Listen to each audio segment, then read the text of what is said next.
Sun travels வடமாகாணத்தில் சட்டபூர்வமான அனுமதியுடன் இயங்குகின்ற visa consultants and ticket agent. உங்கள் பெறுமதியான கடவுச்சீட்டுகள், ஆவணங்கள் போன்றவற்றுக்கு பாதுகாப்பான அனுமதி பெற்ற நிறுவனம் சன் டிராவல்ஸ்.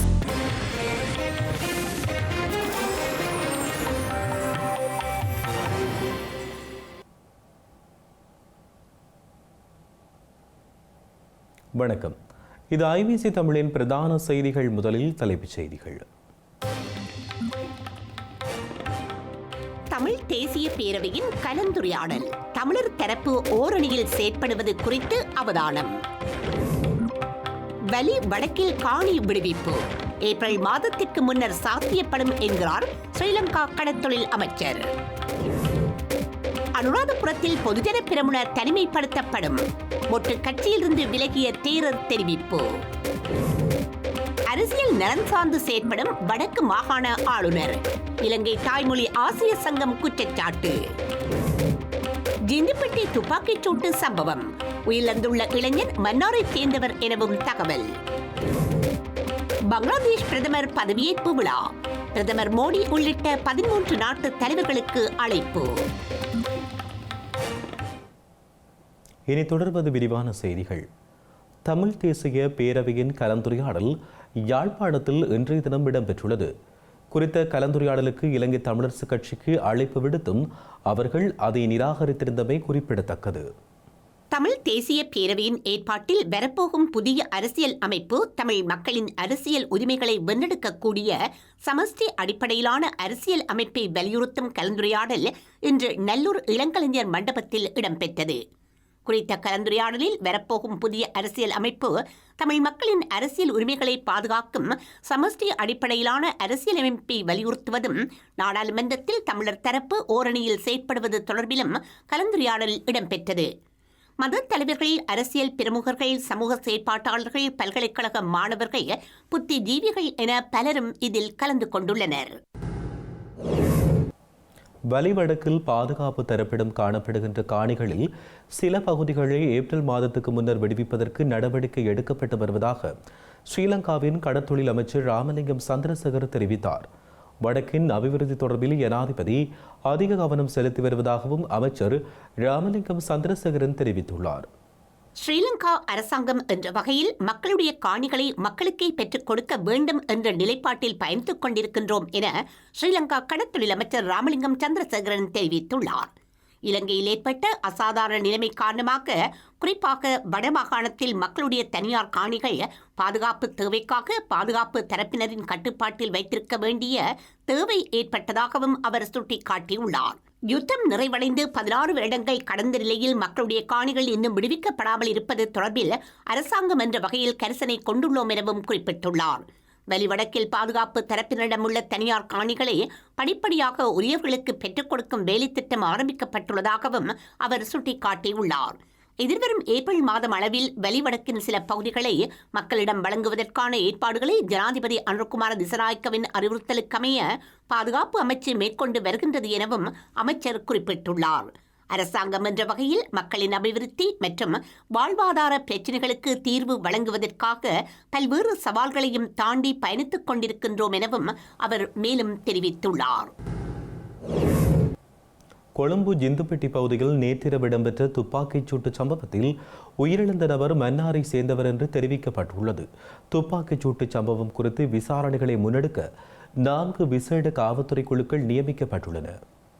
ஜிந்திப்பட்டியில் இடம்பெற்ற துப்பாக்கிச் சூட்டு சம்பவத்தில் 5 காயமடைந்து வைத்தியசாலையில் அனுமதிக்கப்பட்ட நிலையில் ஒருவர் உயிரிழந்தார். உயிரிழந்த இளைஞர் மன்னார் மாவட்டம் முசலி பிரதேச செயலாளர் பிரிவில் உள்ள பண்டாரவெளி வெள்ளிமலை பகுதியைச் சேர்ந்த 20 வயதுடைய முஜாஹித் முகமது சஹ்ரீன் என தெரியவந்துள்ளது.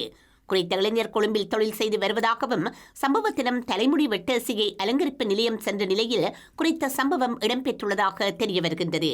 அடையாளம் தெரியாத துப்பாக்கிதாரி ஒருவர் நேற்றிரவு சிகை அலங்கார நிலையம் ஒன்றுக்குள் நுழைந்து அங்கிருந்த பலர் மீது துப்பாக்கிச் சூடு நடத்தியதாக காவல்துறையினர் தெரிவித்துள்ளனர். இந்த சம்பவத்தில் 5 காயமடைந்து சிகிச்சைக்காக கொழும்பு தேசிய வைத்தியசாலையில் அனுமதிக்கப்பட்ட நிலையில் ஒருவர் உயிரிழந்துள்ளார். மேலும் படுகாயமடைந்த ஏனையவர்கள் கிராண்ட் பாஸ், கொட்டாஞ்சேனை பகுதிகளைச் சேர்ந்தவர்கள் என அடையாளம் காணப்பட்டுள்ளனர். T-56 ரக துப்பாக்கி இதற்கு பயன்படுத்தப்பட்டுள்ளதாகவும் பாதாள உலக குழுக்களுக்கு இடையிலான மோதல் காரணமாக இந்த துப்பாக்கிச் சூட்டு சம்பவம் இடம்பெற்றுள்ளதாகவும் தெரிவிக்கப்படுகின்றது. இந்த துப்பாக்கிச் சூடு தொடர்பான CCTV காணொளி வெளியாகி அதிர்ச்சியை ஏற்படுத்தியுள்ளது.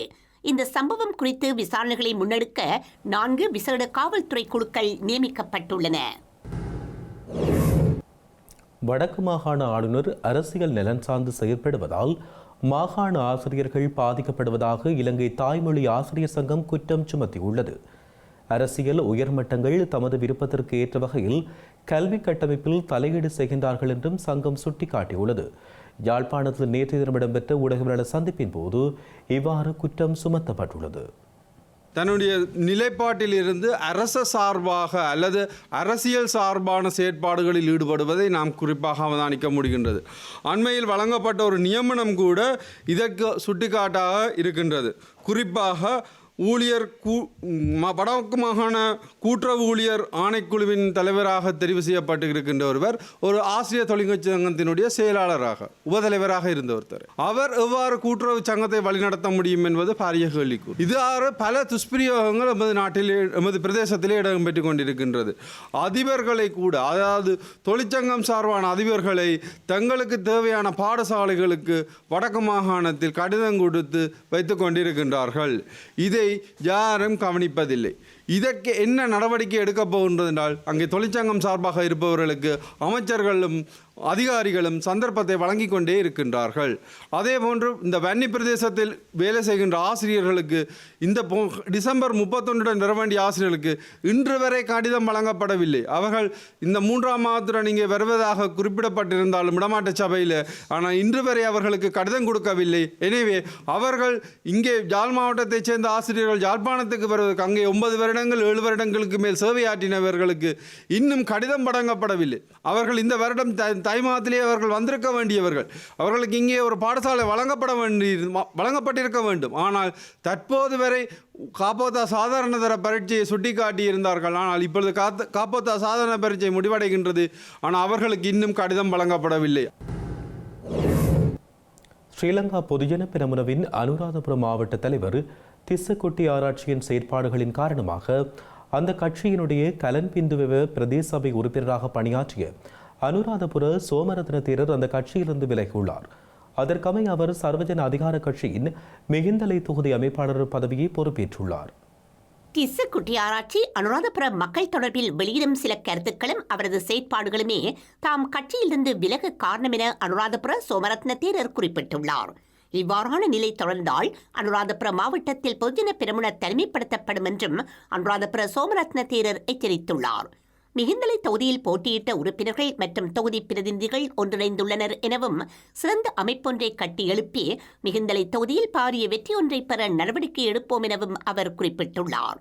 முடிந்தால் மாகாண சபை தேர்தலை நடத்துமாறு அரசாங்கத்திற்கு சவால் விடுகின்றோம் எனவும் சர்வஜன அதிகாரம் கட்சியாக எந்தவொரு தேர்தலையும் எதிர்கொள்ள தயாராக உள்ளதாகவும் குறிப்பிட்டுள்ளார். இதே நிலை நீடித்தால் பொதுஜன பெரமுனவினர் தனிமைப்படுத்தப்படுவார்கள் எனவும் அவர் சுட்டிக்காட்டியுள்ளார். திஸ்ஸகுட்டி ஆராய்ச்சி தொலைபேசி மூலம் அரசியல் செய்பவர், ஆனால் நாங்கள் இங்கு களத்தில் இறங்கி அரசியல் செய்கின்றோம் எனவும் அவர் குறிப்பிட்டுள்ளார். ஸ்ரீலங்காவின் முன்னாள் நாடாளுமன்ற உறுப்பினர் அமரகீர்த்தி அத்துக்குரளவின் கொலை வழக்கில் வழங்கப்பட்ட தீர்ப்பு குறித்து பேராசிரியர் நிர்மல் தேவஸ்ரீ வெளியிட்ட கருத்துக்கள் நீதிமன்றத்தை அவமதிக்கும் வகையில் அமைந்துள்ளதாக முன்னாள் அமைச்சர் சரத் வீரசேகர தெரிவித்தார். ஸ்ரீலங்கா பொதுஜன பெரமுனவின் தலைமையகத்தில் நேற்று நடைபெற்ற ஊடகவியலாளர் சந்திப்பில் அவர் இதனை தெரிவித்துள்ளார்.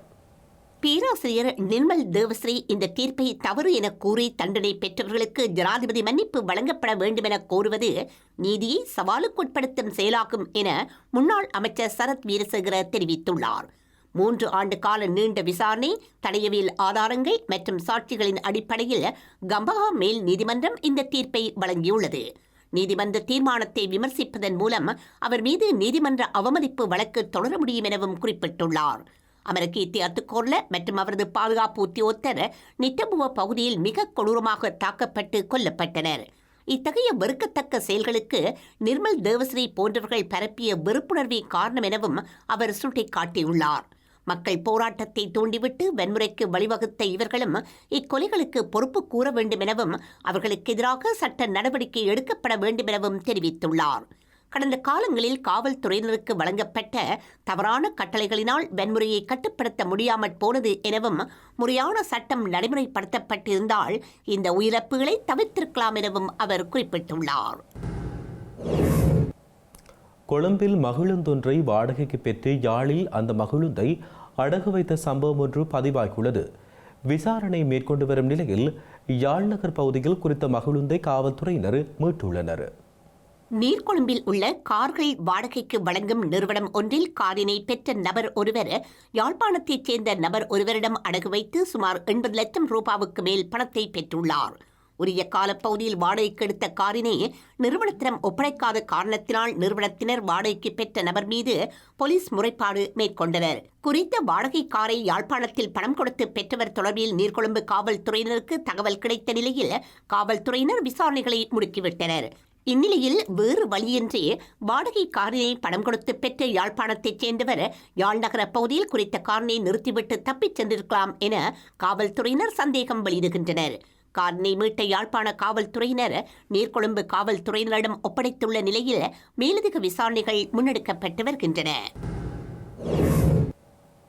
வரலாற்று சிறப்புமிக்க கீரிமலை நகுலீஸ்வரர் ஆலயத்தின் தேர் திருவிழா இன்றைய தினம் சிறப்பாக இடம்பெற்றுள்ளது.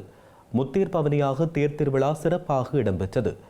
இந்துக்களுக்குரிய முக்கியமான விரதமான மகா சிவராத்திரி விரத நாளில் இந்த ஆலயத்தில் தேர் திருவிழா இடம்பெறுகின்றமையும் குறிப்பிடத்தக்கது.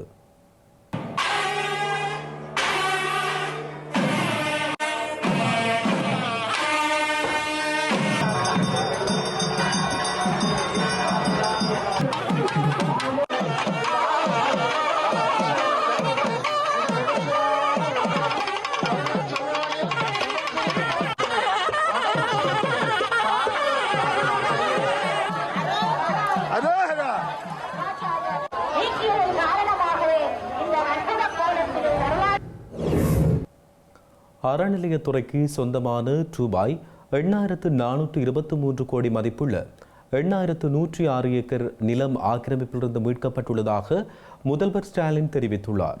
சென்னை கீழ்ப்பாக்கத்தில் உள்ள ஏகாம்பரநாதர் கோவில் மைதானத்தில் இன்றைய தினம் வள்ளலார் மாநாட்டை முதல்வர் ஸ்டாலின் தொடக்கி வைத்தார்.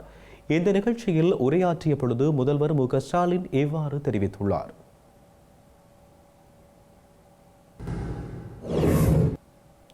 பங்களாதேஷில் எதிர்வரும் 17ஆம் தேதி பிரதமர் பதவியேற்பு விழா இடம்பெறவுள்ளது. இதற்கு பிரதமர் நரேந்திர மோடி உள்ளிட்ட 13 நாட்டு தலைவர்களுக்கு அழைப்பு விடுக்கப்பட்டுள்ளது. பிரதமர் பதவியேற்பு விழாவுக்கான அனைத்து ஏற்பாடுகளும் முழுவீச்சில் நடைபெற்று வருவதாக அமைச்சரவை செயலாளர் ஷேக் அப்துல் ரஷீத் தெரிவித்துள்ளார். செய்திகளின் நிறைவாக மீண்டும் தலைப்புச் செய்திகள். தமிழ் தேசிய பேரவையின் கலந்துரையாடல், தமிழர் தரப்பு ஓரணியில் செயற்படுவது குறித்து அவதானம். வலி வடக்கில் காணி விடுவிப்பு ஏப்ரல் மாதத்திற்கு முன்னர் சாத்தியப்படும் என்கிறார் ஸ்ரீலங்கா கடற்தொழில் அமைச்சர். அனுராதபுரத்தில் பொதுஜன பெரமுன தனிமைப்படுத்தப்படும், மொட்டு கட்சியிலிருந்து விலகிய தேரர் தெரிவிப்பு. அரசியல் நலன் சார்ந்து செயற்படும் வடக்கு மாகாண ஆளுநர், இலங்கை தாய்மொழி ஆசிரியர் சங்கம் குற்றச்சாட்டு. ஜிண்டிப்பட்டி துப்பாக்கிச் சூட்டு சம்பவம், உயிரிழந்துள்ள இளைஞர் மன்னாரை சேர்ந்தவர் எனவும் தகவல். பங்களாதேஷ் பிரதமர் பதவியேற்பு விழா, பிரதமர் மோடி உள்ளிட்ட 13 நாட்டு தலைவர்களுக்கு அழைப்பு. இத்துடன் ஐபிசி தமிழின் பிரதான செய்திகள் நிறைவு பெற்றன. உடனுக்குடன் செய்திகளை அறிந்து கொள்ள IBCTamil.com என்ற எமது இணையதளத்தை பார்வையிடுங்கள். வணக்கம்.